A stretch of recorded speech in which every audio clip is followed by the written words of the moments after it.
কৃষক কৃষি তার উন্নয়ন, সব নিয়ে আমাদের এই আয়োজন।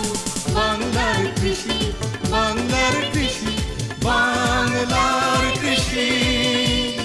ফলবে ফসল, ভরবে গোলা, আরো বেশি বেশি। বাংলার কৃষি, বাংলার কৃষি, বাংলার কৃষি, বাংলার কৃষি, বাংলার কৃষি। সুপ্রিয় দর্শক, বাংলা কৃষি অনুষ্ঠান থেকে শুভেচ্ছা। কৃষি, তথ্য, প্রযুক্তি ও পরামর্শ এ নিয়ে আমাদের অনুষ্ঠান বাংলা কৃষি। কৃষক ভাইয়েরা, আজ আমাদের অনুষ্ঠানে দেখবেন তুলা চাষ নিয়ে মাঠ প্রতিবেদন, এবং সেই সাথে থাকবে কৃষি বিষয়ক কিছু গুরুত্বপূর্ণ তথ্য ও পরামর্শ, এবং অনুষ্ঠানের শেষ ভাগে থাকবে মৎস্য ও প্রাণী সম্পদ বিষয়ক প্রতিবেদন। শুরুতে মাঠ প্রতিবেদন।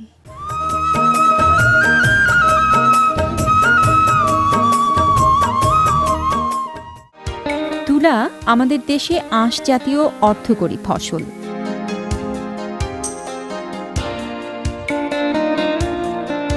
আমাদের দেশে সাধারণত দুই ধরনের মাটিতে তুলার আবাদ করা হয়।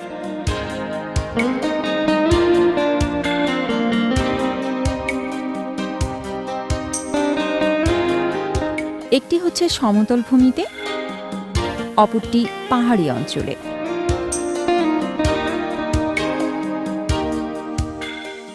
সিডিপি কর্তৃক উদ্ভাবিত এই পর্যন্ত আমাদের জাতের সংখ্যা 16টি। তার ভিতরে সমতল ভূমির জন্য এই পর্যন্ত 14টি জাত উদ্ভাবিত হয়েছে এবং পাহাড়ি জাত উদ্ভাবিত হয়েছে 2টি। আমরা এখন যে মাঠে দাঁড়িয়ে আছি সেটা আমাদের 2013 সালে উদ্ভাবিত একটা জাত। এই জাতের নাম CB14। এই জাতটার একটা বৈশিষ্ট্য হলো, এই জাতের আমাদের যে তুলার জন্য সবচেয়ে যে প্রয়োজনীয় জিনিসটা সেটা হলো জিওটি, আঁশের পরিমাণ এবং বীজের পরিমাণ। এই জাতটাতে আঁশের পরিমাণ 41% এবং বীজের পরিমাণ 59%। সেই দিক দিয়ে তুলনাকালে এটার বাজার মূল্য অনেক ভালো। আরেকটা বৈশিষ্ট্য হলো এটার উৎপাদন ক্ষমতাও অনেক বেশি। আমাদের যে আগের যে ভ্যারাইটিগুলো ছিল CB12, 13 এবং 14, তিনটা আমাদের নতুন উদ্ভাবিত জাত। এর ভিতরে CB14টা সবচেয়ে ভালো। এর উৎপাদন ক্ষমতাও ভালো এবং এর জিআইটিটাও অনেক ভালো। এবং চাষি পর্যায়ে আমরা গত বছর ট্রায়াল করার পর থেকে এটা চাষি পর্যায়ে এটা চাহিদাটাও অনেক দিন দিন বৃদ্ধি পাচ্ছে। আরেকটা বিষয় বলতেই হয়, সেটা হলো যে আমাদের যে হাইব্রিড জাতের তুলা চাষও হচ্ছে, এটার উৎপাদন ক্ষমতাও প্রায় হাইব্রিড জাতের কাছাকাছি। বাংলাদেশ তুলা উন্নয়ন বোর্ড সমতল ভূমিতে চাষের উপযোগী 14টি এবং পাহাড়ি অঞ্চলের জন্য 2টি জাত অবমুক্ত করেছে, যা দেশে কুষ্টিয়া, রংপুর, দিনাজপুর, রাঙামাটি, খাগড়াছড়ি ইত্যাদি অঞ্চলে ব্যাপকভাবে চাষাবাদ হচ্ছে।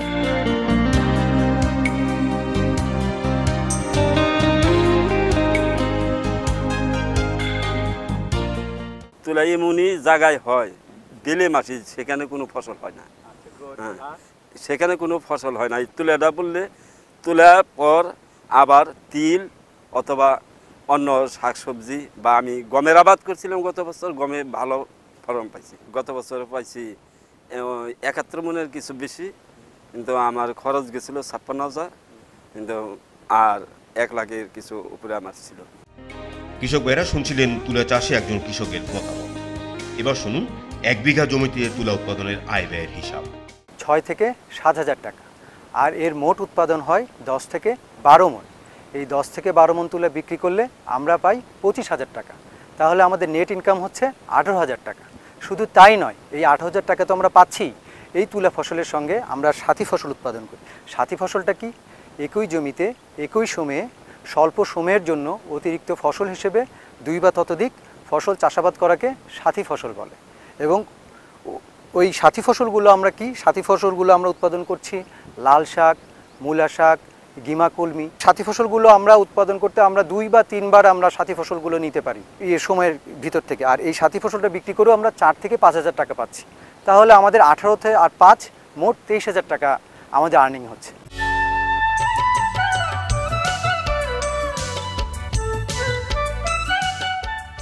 শাকসবজির ক্ষেত্রে চারা উৎপাদন একটি গুরুত্বপূর্ণ উপাদান।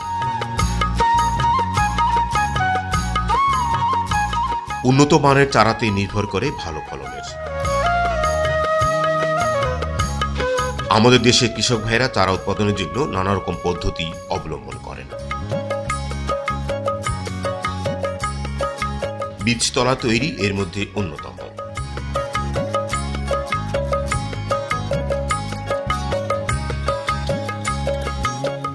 আমরা সাধারণভাবে বীজতলা তৈরির জন্য বেড ব্যবহার করি, আবার অনেকেই সাধারণভাবে বেড না করে সমান জায়গাতে চারা উৎপাদন করে ফসল উৎপাদন করেন। সাম্প্রতিক সময়ে কৃষি সম্প্রসারণ অধিদপ্তর দিনাজপুর ও ঠাকুরগাঁও অঞ্চলে চারা উৎপাদনের জন্য এক নতুন প্রযুক্তি কৃষকদের মাঝে সম্প্রসারণের চেষ্টা করছেন। দর্শক মণ্ডলী, এবার দেখুন সেই উন্নত মানের বীজতলা তৈরির ধারাবাহিক খণ্ডচিত্র। আমরা প্রথমে মাটি নেব, মাটিটাকে 3 ভাগে ভাগ করে নেব। একটা হলো 1 ভাগ গোবর, 1 ভাগ মাটি আর 1 ভাগ বালু। এই 3টার মিশ্রণ করে একটা বক্সে নেব। বক্সে তারপর বীজ শোধন করে আমরা বীজ শোধন করার জন্য প্রোভেক্স, ভিটাভেক্স অথবা বেবিস্টিন এই জাতীয় ঔষধ ব্যবহার করে প্রতি কেজি বীজে 3 গ্রাম পরিমাণ মিশ্রণ করে বীজ শোধন করে নেব। তারপর আমরা লাইন টেনে বক্সে আমরা বীজগুলো বসায় দেব।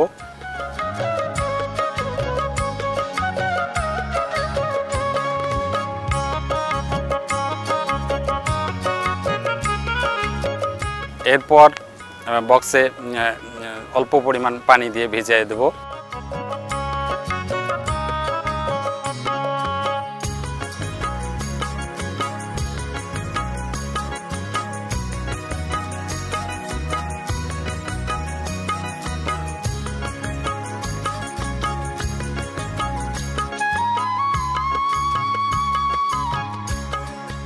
সাত থেকে 8 দিন পরে আমরা ওই চারাগুলো উঠাবো এবং পরবর্তী সময়ে বীজতলায় 1 মিটার বাই 3 মিটার বীজতলায় আমরা বীজগুলো লাইন করে লাগাবো। লাগানোর পরে আমরা বীজতলায় অল্প পরিমাণ পানি দেব। এছাড়াও যে রোদ থেকে রক্ষার জন্য আমরা বীজতলার উপরে একটা ছাউনি দেব। বৃষ্টির সম্ভাবনা থাকে, সেক্ষেত্রে আমরা পলিথিন শেড ব্যবহার করব। এই বীজতলায় বীজ 25 থেকে 30 দিন ক্ষেত্রভেদে 35 দিন পর্যন্ত চারা বয়স হলে মূল জমিতে আমরা রোপণ করব।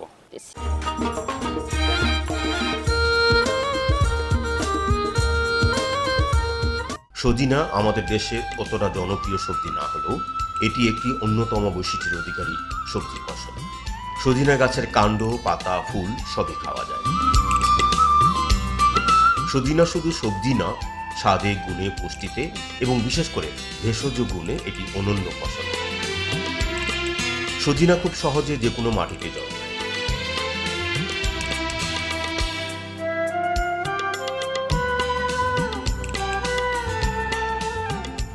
সাধারণত ডাল পুঁতে দিলেও সজিনা গাছ বেঁচে ওঠে। সজিনা ডাল সাধারণত বৈশাখ জ্যৈষ্ঠ মাসে লাগাতে হয়। একটি বয়স্ক গাছ থেকে 2 থেকে 3 ফুট আকারের ডাল নিয়ে 1 থেকে 3 ফুট গর্ত করে সজিনার ডাল পুঁতে দিতে হয়। ডাল পোতার পরবর্তী বছরই সজিনা ধরতে শুরু করে, আর একবার লাগালে অনেক বছর ধরে সজিনা ধরতে থাকে। অনেক সময় 12 মাস সজিনা ধরতে দেখা যায়।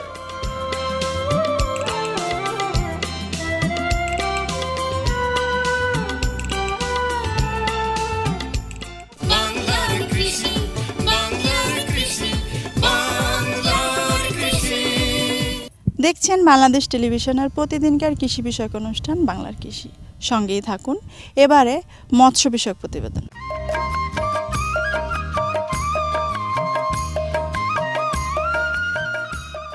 মাছের উৎপাদন সম্প্রতি বৃদ্ধি পেলেও এখনো আমাদের চাহিদা পুরোপুরি পূরণ হয়নি। সে কারণে জাতীয় অর্থনৈতিক উন্নয়ন, আপামর জনগোষ্ঠীর পুষ্টি চাহিদা পূরণ, বৈদেশিক মুদ্রা অর্জন ও দারিদ্র্য বিমোচনে ব্যাপক কর্মসংস্থানের সুযোগ সৃষ্টির লক্ষ্যে অপার সম্ভাবনাময় এ খাতের উন্নয়নে দেশের জনগণকে উদ্বুদ্ধ ও সম্পৃক্ত করা দরকার। এ উদ্দেশ্যে দেশব্যাপী 2 থেকে 8 জুলাই অনুষ্ঠিত হয়ে গেল জাতীয় মৎস্য সপ্তাহ 2014। এ সপ্তাহের মূল উদ্দেশ্য ছিল মৎস্য সম্পদ উন্নয়নের বিপুল সম্ভাবনাকে কাজে লাগিয়ে দেশের অর্থনৈতিক বুনিয়াদকে আরও মজবুত ও স্বনির্ভর করে এদেশকে সোনার বাংলা গড়ার প্রত্যয়ে দেশবাসীকে অধিকতর সচেতন ও সম্পৃক্তকরণ। এ সপ্তাহের নানান কর্মসূচির মধ্যে একটি উল্লেখযোগ্য বিষয় ছিল মৎস্য সেক্টরের বিভিন্ন ক্ষেত্রে বিশেষ অবদান রাখার জন্য ব্যক্তি বা প্রতিষ্ঠানকে পুরস্কৃত করা। মৎস্য সেক্টরের নির্ধারিত বেশ কয়েকটি ক্ষেত্রে উল্লেখযোগ্য অবদান যারা রাখতে পারেন তাদের কাজের স্বীকৃতি প্রদান ও অন্যদের এ কাজে উৎসাহিত করার লক্ষ্যে প্রতি বছরই মৎস্য সপ্তাহ উপলক্ষে এ পুরস্কারে ভূষিত করা হয়। ক্ষেত্রগুলো হল গুণগত মানের মাছের রেণু উৎপাদন, গুণগত মানের মাছের পোনা উৎপাদন, মাছ উৎপাদন, গলদা চিংড়ির গুণগত মানের পিএল উৎপাদন, বাগদা চিংড়ির গুণগত মানের পিএল উৎপাদন, গলদা চিংড়ি উৎপাদন, বাগদা চিংড়ি উৎপাদন, মৎস্যজাত পণ্য রপ্তানিকরণ, মৎস্য সম্পদ উন্নয়নে প্রযুক্তি উদ্ভাবন, মৎস্য সম্পদ উন্নয়নে ব্যক্তি প্রতিষ্ঠান সমবায় সমিতি, মৎস্য সংক্রান্ত সমাজভিত্তিক সংগঠনের অবদান, সমগ্র কর্মজীবনের অবদান, গুণগত মানের মৎস্য খাদ্য উৎপাদন, প্রক্রিয়াকরণ ও বাজারজাতকরণ এবং মৎস্যজাত পণ্য প্রক্রিয়াকরণ ও বাজারজাতকরণ। মৎস্য সপ্তাহের এ পুরস্কার প্রদান অনুষ্ঠানে পাঙ্গাস মাছ চাষে বিশেষ অবদানের স্বীকৃতিস্বরূপ স্বর্ণপদকে ভূষিত হন বগুড়া জেলার আদমদিঘি উপজেলাধীন কাশিমালা গ্রামের জনাব আলহাজ বেলাল হোসেন সর্দার। তিনি তার মৎস্য খামারের পরিচালক হিসেবে এই বিরল সম্মাননার অধিকারী হন। জনাব বেলাল হোসেন লক্ষ্য করেন বগুড়া এলাকায় বিস্তৃত জলাশয় রয়েছে, অথচ সে অঞ্চলে মাছের অভাব দেখা যায়।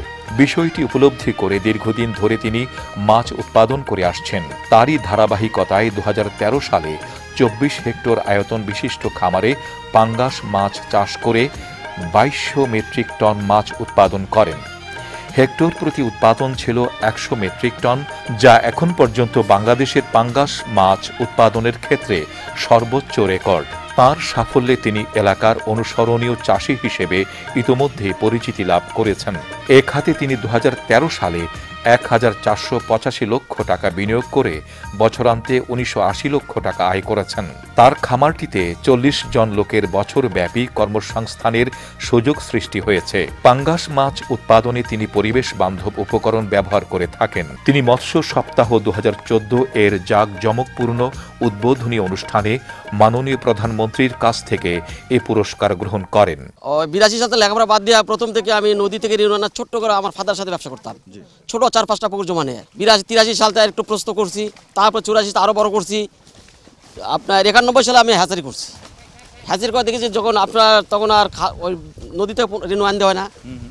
আমরা ওই যুব উন্নয়নে প্রশিক্ষণ নিলাম, দেখলাম যে নতুন পদ্ধতিতে হ্যাচারিতে বাংলাদেশে রুই, কাতলা, সিলভার এগুলো মাছের ঋণপূর্ণ করা যায়।